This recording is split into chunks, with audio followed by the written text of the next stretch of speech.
Hello students, welcome to Gaurav Kathuria classes. बेटा last video में आपको जो टॉपिक कराया था operation on sets, I hope आपको क्लियर हो गया होगा। तो अगर बेटा लास्ट वीडियो नहीं देखी तो आज वाली देखने से पहले उसे देख लेना, ताकि आज जो टॉपिक करा रहा हूँ वो उसी से रिलेटेड है। आज हम ऑपरेशंस को ही थोड़ा सा और डिस्कस करेंगे आगे। तो आप लोगों को एक ऑपरेशन पढ़ाया था मैंने, डिफरेंस, उसी से रिलेटेड एक छोटा सा टॉपिक है, वो देखेंगे। जैसे मैंने एक ए सेट लिखा है 1 2 3 4, एक बी सेट और ले लेता हूं 3 4 5 6। तो आप लोगों को याद दिलाता हूं थोड़ा सा, ए माइनस बी कैसे निकालते थे बेटा। ए माइनस बी के लिए हमें क्या करना होता था, हम ए में से माइनस कर देते थे जो दोनों में कॉमन है, यही करते थे ना। इंटरसेक्शन याद है कैसे निकालते थे, ए इंटरसेक्शन बी। जैसे ए है 1 2 3 4 और ए इंटरसेक्शन बी मतलब दोनों में कॉमन 3 4। अब इसमें से इसे माइनस कर देंगे तो जो रिजल्ट रह जाएगा वो रह जाएगा 1 2। यही होता था ए माइनस बी। अब ऐसे ही बी माइनस ए निकालने के लिए क्या करते थे, बी में से वो माइनस करते थे जो दोनों में कॉमन है ना। तो बी ये रहा 3 4 5 6, और जो दोनों में कॉमन था वो तो है ही 3 4, तो रिजल्ट आ गया 5 6। ये निकल गया बी माइनस ए। ठीक है, तो ए माइनस बी और बी माइनस ए तो आपको पहले भी बता चुका हूं मैं। अब अगर मैं ए माइनस बी का यूनियन कर दूं बी माइनस ए के साथ, यूनियन याद है ना क्या करते थे, यूनियन में हम दोनों सेट्स को कंबाइन करके सिंगल सेट बनाते थे। तो ये रहा ए माइनस बी का रिजल्ट और ये रहा बी माइनस ए का रिजल्ट। इन दोनों का यूनियन कर दूं तो वो हो जाएगा 1 2 5 6। ठीक है, तो ये आ गया A minus B union B minus A. इस पूरी जो एक्सप्रेशन है इसको ऐसे भी लिख लेते हैं हम लोग, ए डेल्टा बी। क्या पढ़ते हैं सिंबल को, डेल्टा। तो ए डेल्टा बी क्या आया 1 2 5 6। तो ये जो हमारा रिजल्ट आया ना, ये जो हमने एक्सप्रेशन सॉल्व की है जिसको हमने ए डेल्टा बी लिखा है, इसे सिमेट्रिक डिफरेंस कहते हैं। Symmetric difference. सीधी भाषा में बोले तो क्या हो गया भैया, सीधी भाषा में हो गया कि जो दोनों में कॉमन है वो छोड़ दो, बाकी सब लिख दो। कि 3 4 दोनों में कॉमन है उसे छोड़ो, बाकी सब लिख दो, वो होता है सिमेट्रिक डिफरेंस। निकला कैसे मैंने आपको बता ही दिया कि ए डेल्टा बी कभी भी निकालना हो उसका मतलब होता है ए माइनस बी निकालो, बी माइनस ए निकालो, उनका यूनियन कर दो। या तो आप पूरा ऐसे कर दो, नहीं तो आप सीधा डायरेक्ट भी लिख सकते हो। कभी आपसे सिमेट्रिक डिफरेंस पूछा हो या पूछा हो ए डेल्टा बी, तो आपके पास जो दो सेट होंगे उनमें जो कॉमन है उन्हें छोड़ दो, बाकी सारे लिख दो। तो ये था सिमेट्रिक डिफरेंस। ठीक है, तो ये भी एक ऑपरेशन होता है भाई। तो अब फाइनली ऑपरेशन तो कंप्लीट हो गए। अब कुछ छोटी मोटी प्रॉपर्टीज डिस्कस करते हैं उन पे। अब उसके लिए कुछ सेट ले लेता हूं ताकि आपको अच्छे से समझ में आ जाए। जैसे मैंने एक यूनिवर्सल सेट बना लिया यहां पे 1 2 3 4 5 6 7 8। एक मैंने ए सेट ले लिया यहां पर 1 2 3 4। ठीक है, और एक हमने यहां पे ले लिया ए डैश। ए डैश कैसे निकालते हैं भाई, ए डैश का मतलब होता था ना यूनिवर्सल माइनस ए। तो यूनिवर्सल में से अगर ए माइनस कर दूं तो रिजल्ट क्या आएगा, यूनिवर्सल में से 1 2 3 4 माइनस तो रह गया 5 6 7 8, ए डैश आ गया। अच्छा, आपसे एक चीज अगर मैं पूछूं कि यूनिवर्सल कॉम्प्लीमेंट क्या होगा, अगर कभी पूछे कोई तो कि यूनिवर्सल का कॉम्प्लीमेंट निकालना हो तो कैसे निकलेगा। आपको बताया था किसी का भी कॉम्प्लीमेंट निकालना है उसको यूनिवर्सल में से माइनस करो। तो अगर यूनिवर्सल का कॉम्प्लीमेंट निकालना है तो उसे भी तो यूनिवर्सल में से ही माइनस करेंगे। तो यूनिवर्सल में से अगर यूनिवर्सल माइनस करूंगा तो बचेगा ही नहीं कुछ, और कुछ नहीं बचा तो क्या लिख देंगे, फाइ, कि खाली हो गया भाई, सब कुछ तो माइनस हो गया। तो यूनिवर्सल का कॉम्प्लीमेंट यानी कि किसके इक्वल होता है, फाइ के। अगर आपसे कोई पूछे फाई का कॉम्प्लीमेंट क्या होता है तो क्या कहोगे? भाई जिसका भी कॉम्प्लीमेंट निकालना है क्या करते हैं, उसको यूनिवर्सल में से माइनस करते हैं ना। तो यूनिवर्सल में से अगर फाई को माइनस कर देंगे तो क्या आ जाएगा? यूनिवर्सल ही तो आएगा, क्योंकि फाई मतलब खाली ज़ीरो। तो यूनिवर्सल में से कुछ भी माइनस नहीं करा इसका मतलब हमने, तो पूरा यूनिवर्सल ही रह गया ना। तो यानी कि यूनिवर्सल का कॉम्प्लीमेंट हो गया फाई और फाई का कॉम्प्लीमेंट हो गया यूनिवर्सल। तो ये कुछ छोटी छोटी बातें आपको पता होनी चाहिए।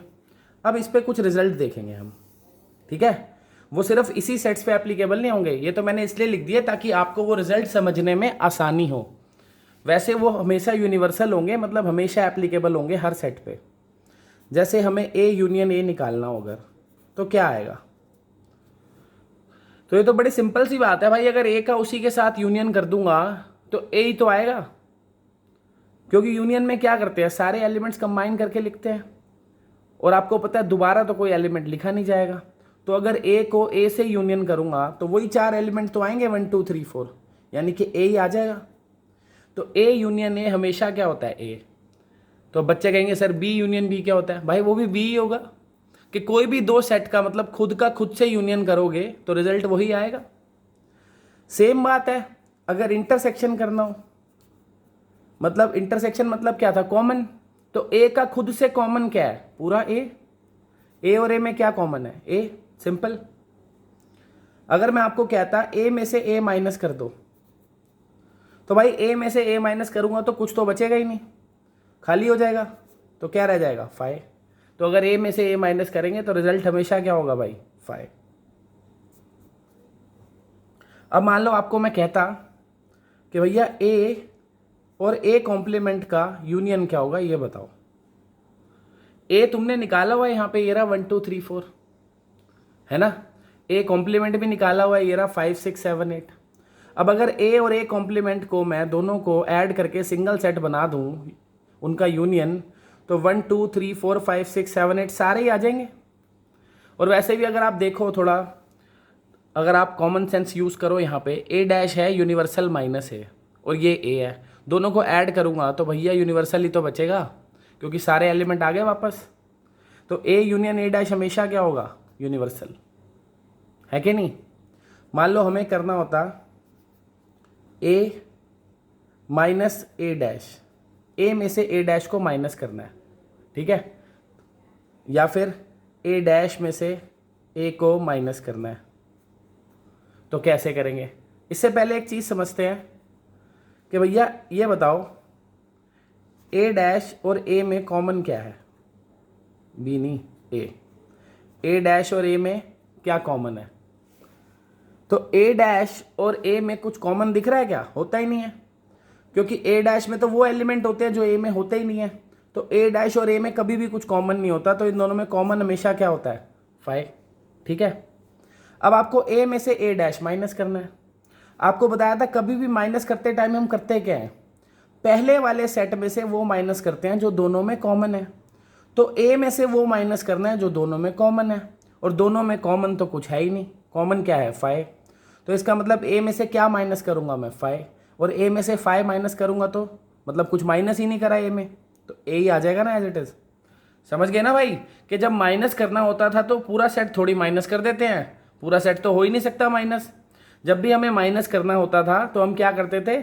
फर्स्ट वाले सेट में से वो माइनस करते थे जो दोनों में कॉमन है। तो ए में से वो माइनस करूंगा जो दोनों में कॉमन है, और जैसा कि आपको बताया दोनों में कॉमन तो कुछ नहीं है, 5 है। तो एक्चुअल में ए में से कुछ माइनस ही नहीं हुआ, पूरा ए एज इट इज बच गया। अब ऐसे ही अगर ए डैश में से ए माइनस करना होता तो इस बारी ए डैश में से वो माइनस करता जो दोनों में कॉमन है, और दोनों में कॉमन तो फिर से कुछ है ही नहीं। तो ए डैश में से जब मैं 5 माइनस करूंगा तो ए डैश एज इट इज आ जाएगा ना, ठीक है ना। ये बात बेटा ध्यान रखना कि ए माइनस बी कैसे करते थे हम। ए माइनस बी करने का तरीका होता था कि ए में से वो माइनस करो जो दोनों में कॉमन है, पहले वाले में से वो माइनस करो जो दोनों में कॉमन है। वही चीज़ मैंने यहाँ पे कर दी, ठीक है। आगे चलते हैं। अब आगे क्या है, ये चीज़ क्लियर हो गई। अब मान लो मैं आपसे पूछता कि भाई यूनिवर्सल और यूनियन कर दूं ए, तो क्या आएगा?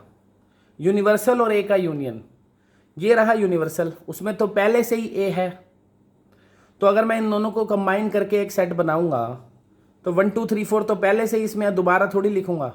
तो जब इन दोनों को कंबाइन करके सेट बनाऊंगा तो यही तो आएगा पूरा का पूरा, वापस यूनिवर्सल ही आ जाएगा। तो अगर यूनिवर्सल के साथ किसी का भी यूनियन निकालेंगे हमेशा यूनिवर्सल ही आएगा। मान लो हमें क्या करना होता, यूनिवर्सल के साथ इंटरसेक्शन निकालना होता है ए का। तो यूनिवर्सल के साथ अगर मैं इंटरसेक्शन निकालता है ए का, तो यूनिवर्सल और ए में कॉमन क्या है, पूरा ए। भाई यूनिवर्स में और हम में क्या कॉमन है, हम कॉमन है ना, सीधी सी बात है। ए पूरा पहले से ही यूनिवर्सल में है, यूनिवर्सल में तो सभी होता है। तो जब भी आप यूनिवर्सल के साथ किसी का कुछ कॉमन निकालोगे तो वही आएगा। तो यूनिवर्सल इंटरसेक्शन ए हमेशा ए ही होगा, ठीक है ना। अब मान लो आपको फाई के साथ यूनियन करना होता है ए का, तो फाई मतलब खाली कुछ नहीं है ना। तो ए में कुछ ऐड नहीं कर रहे तो ए ही तो आएगा, सिंपल है। अगर आप फाई के साथ कॉमन देखते ए का क्या आएगा, फाई के साथ कॉमन देखोगे ए में क्या आएगा, तो भैया फाई तो खाली है और ए में तो बहुत कुछ है। तो दोनों में कॉमन क्या है, कुछ नहीं, क्योंकि फाई में तो कुछ है ही नहीं। तो फाई के साथ किसी का भी इंटरसेक्शन निकालोगे हमेशा फाई आएगा, ठीक है। आगे देखते हैं भाई। अब मान लो हमको यूनिवर्सल में से हमने अभी ए माइनस करा था ना, यूनिवर्सल में से ए माइनस करके क्या चीज आती है, याद है।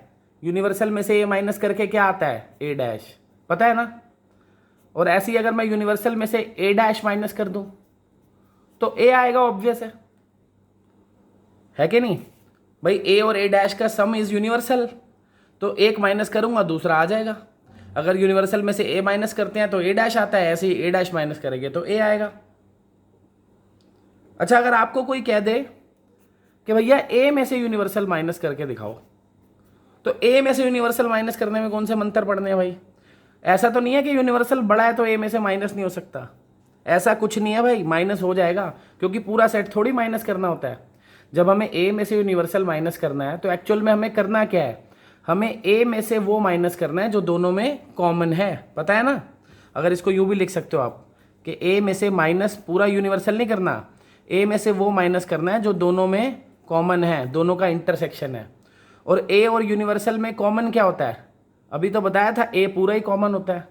तो इसका मतलब ए में से ए माइनस हो गया तो बच गया क्या, फाई, है कि नहीं भाई। ए में से यूनिवर्सल माइनस करना था तो ए में से कॉमन माइनस करना था, और दोनों में कॉमन पूरा ए ही है, तो ए में से ए ही माइनस हो गया, बच गया क्या, कुछ नहीं, फाई बचा, ठीक है ना।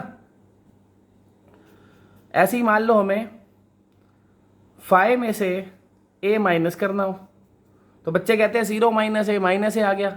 अबे भाई ऐसे थोड़ी होता है, फाई में से ए माइनस करना है तो क्या करेंगे, वही फाई में से वो माइनस करेंगे जो दोनों में कॉमन है। और फाई और ए में कॉमन क्या है, कुछ नहीं, तो फाई माइनस फाई क्या आ गया, फाई। भाई जिस बेचारे पे कुछ है ही नहीं उससे ले क्या लोगे आप, कह रहा है फाई से कुछ ले लो, फाई में से ए माइनस कर दो। उस बेचारे के पास कुछ है ही नहीं, जब जिस पे कुछ है ही नहीं उसका क्या करोगे आप, वो तो बेचारा खाली था कल भी और खाली है आज भी। तो फाई में से कुछ भी माइनस करोगे फाई आएगा, ठीक है। तो ये कुछ बेसिक ऑपरेशंस के यूज थे जिससे आपका थोड़ा सा कंसेप्ट क्लियर हो जाएगा बच्चों, ठीक है। तो आगे चलते हैं, ये सब लिख लेना भाई, और एक बार ही खुद लिख के देखना रिजल्ट क्या आ रहा है। सारे क्वेश्चन लिख लेना ये, फिर रिजल्ट लिख के इससे मैच करना आपने सही लिखे है, सेम लिखे है कि नहीं लिखे। अब कुछ लॉज हैं भाई छोटे छोटे जो इस पे बेस्ड है ऑपरेशंस पे। जैसे पहला है commutative law, commutative law. Commutative law क्या कहता है भाई, ये कहता है कि ए यूनियन बी और बी यूनियन ए इक्वल होते हैं, होते ही हैं कि ए का बी से यूनियन निकालो या बी का ए से, बात एक ही है।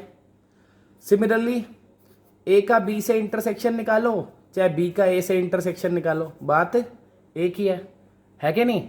पर क्या ए माइनस बी और बी माइनस ए एक ही बात है, नहीं, ए माइनस बी और बी माइनस ए एक बात नहीं है। तो इसलिए जो डिफरेंस है वो कॉम्यूटेटिव नहीं है। कॉम्यूटेटिव का मतलब यही होता है बेटा, आप अगर आगे पीछे कर दो तो क्या कोई फर्क पड़ेगा। जैसे मैथ्स में अगर हम प्लस की बात करें तो 2 + 4 चाहे 4 + 2 दोनों 6 ही आएंगे, है ना। 2 × 4 या 4 × 2 दोनों 8 ही आएंगे। बट 2 - 4 और 4 - 2 थोड़ी इक्वल होते हैं। तो मैथ्स में प्लस और मल्टीप्लाई तो कॉम्यूटेटिव होते हैं, बट माइनस और डिवाइड कॉम्यूटेटिव नहीं होते, क्योंकि अगर नंबर को आगे पीछे करेंगे तो रिजल्ट अलग आएगा। तो कॉम्यूटेटिव का मतलब ही यही होता है। कॉम्यूटेटिविटी का मतलब होता है कि नंबर्स को आगे पीछे कर दूं तो रिजल्ट अगर सेम रहता है तो उसे कहते हैं वो कॉम्यूटेटिव है, बदल जाता है तो कॉम्यूटेटिव नहीं है। एक और आता है एसोसिएटिव, एसोसिएटिव लॉ। एसोसिएटिविटी 3 पे देखी जाती है बेटा। कैसे? जैसे मैंने कहा A union B union C is equals to A union B union C। कहने का मतलब है चाहे पहले इन दोनों का यूनियन निकाल के A के साथ यूनियन निकालो, चाहे पहले इन दोनों का यूनियन निकाल के C के साथ यूनियन निकालो, रिजल्ट सेम ही आएगा। वही प्लस वाली बात हो गई ना भाई, कि ये 2 नंबर ऐड करके तीसरे में इसमें ऐड कर दो, या पहले ये वाले 2 ऐड करके इसमें ऐड कर दो, बात तो एक ही पड़ेगी। सेम चीज इंटरसेक्शन में भी होती है कि आप पहले बाद वाले 2 का इंटरसेक्शन करो फिर इसके पहले वाले के साथ कर दो, या पहले वाले 2 का इंटरसेक्शन लो मतलब कॉमन निकालो फिर इसके साथ कॉमन निकाल दो, रिजल्ट सेम ही आएगा, ठीक है ना। बट माइनस में ऐसा नहीं होगा। तो यूनियन और इंटरसेक्शन दोनों ही कॉम्यूटेटिव भी होते हैं और एसोसिएटिव भी होते हैं। नेक्स्ट आता है distributive law.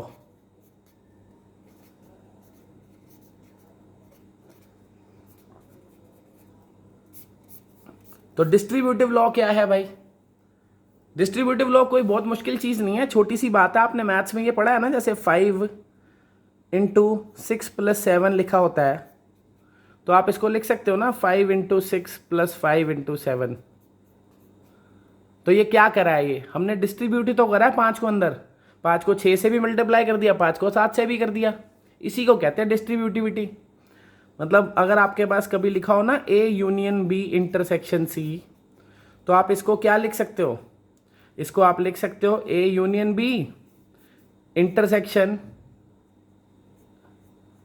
Intersection A union C, ठीक है। ऐसे ही अगर बाहर इंटरसेक्शन होता तो भी कर सकते थे। अगर A intersection B union C लिखा होता तो क्या लिखते? A intersection B union A intersection C। ये है भाई डिस्ट्रीब्यूटिव लॉ। अब ये डिस्ट्रीब्यूटिव लॉ भी यूनियन इंटरसेक्शन पे ऐसे लगता है। तो जो जो बता रहा हूँ वही लॉज है, अपने मन से कुछ मत लगा देना। जैसे मैथ्स में आपको बताया बाहर मल्टीप्लाई अंदर प्लस होता तो ऐसे हो जाता, पर बाहर प्लस अंदर मल्टीप्लाई होता तो ऐसे नहीं हो पाता, नहीं होता ना। देखो एक बार, मान लो ऐसे लिखा होता 5 + 6 × 7, तो इसको ये थोड़ी लिख सकते हैं हम। क्या लिख सकते हैं इसको? 5 + 6 × 5 + 7 नहीं लिख सकते ना, ऐसे गलत हो जाएगा, रिजल्ट अलग आ जाएगा। तो ये तो लेकिन कर सकते हैं। तो जैसे मल्टीप्लिकेशन प्लस पे डिस्ट्रीब्यूट हो सकता है, प्लस मल्टीप्लिकेशन पे डिस्ट्रीब्यूट नहीं हो सकता, ऐसे यूनियन इंटरसेक्शन लेकिन दोनों पे डिस्ट्रीब्यूटिव हैं। यूनियन को इंटरसेक्शन पे डिस्ट्रीब्यूट भी कर सकते हो, इंटरसेक्शन को यूनियन पे भी। तो ये 2 लॉज भी हैं बेटा, काम आएंगे आगे। कुछ क्वेश्चन करेंगे हम प्रूफ वाले, वहां पे ये काम आते हैं। तो ये लॉज आपको याद होने चाहिए सारे। एक होता है डी मॉर्गन्स लॉ, ये तो मैं आपको पहले ही बता चुका हूँ। 2 होते हैं वैसे तो, डी मॉर्गन्स लॉज, है ना। डी मॉर्गन ने क्या लॉज दिए थे भाई? आपको मैंने लास्ट क्लास में वो प्रूफ भी करके दिखाए थे, ऑब्जर्व किया था ना हमने। रिजल्ट क्या था कि A यूनियन B करके नॉट निकाल दो, मतलब उसका कॉम्प्लीमेंट निकाल दो, या फिर A complement intersection B complement निकाल दो, बात एक ही है। तो ये आगे जाके हमारे लिए प्रॉपर्टीज बनेगी जो हम यूज करेंगे क्वेश्चन में, तो आपको याद होनी चाहिए भाई। दूसरी कि A intersection B whole complement जो है वो इक्वल होता है A complement union B complement के। ये दोनों ही मैंने लास्ट क्लास में आपको दिखाई थी, पूरा देखा था ना हमने कैसे इक्वल आ रहे हैं ये, ठीक है। बाकी इनके एक और तरीके के प्रूफ भी होते हैं स्टेटमेंट वाइज, वो हम बाद में देखेंगे। फिलहाल के लिए लॉज यही होते हैं बेटा। ऑपरेशंस आज कंप्लीटली खत्म हो गया है। नेक्स्ट क्लास में हम लोग वेन डायग्राम डिस्कस करेंगे। तब तक के लिए बाय। और बेटा इसकी प्रैक्टिस कर लो अच्छे से। अब आपकी ऑफिशियली तरीके से पूरी कंप्लीटली 1.4 और 1.5 जो एक्सरसाइज है वो खत्म हो गई हैं, except Venn diagram. Venn diagram छोड़ के इन्हें आप ढंग से अटेम्प्ट कर सकते हो। ठीक है गाइज, बाय। Thank you.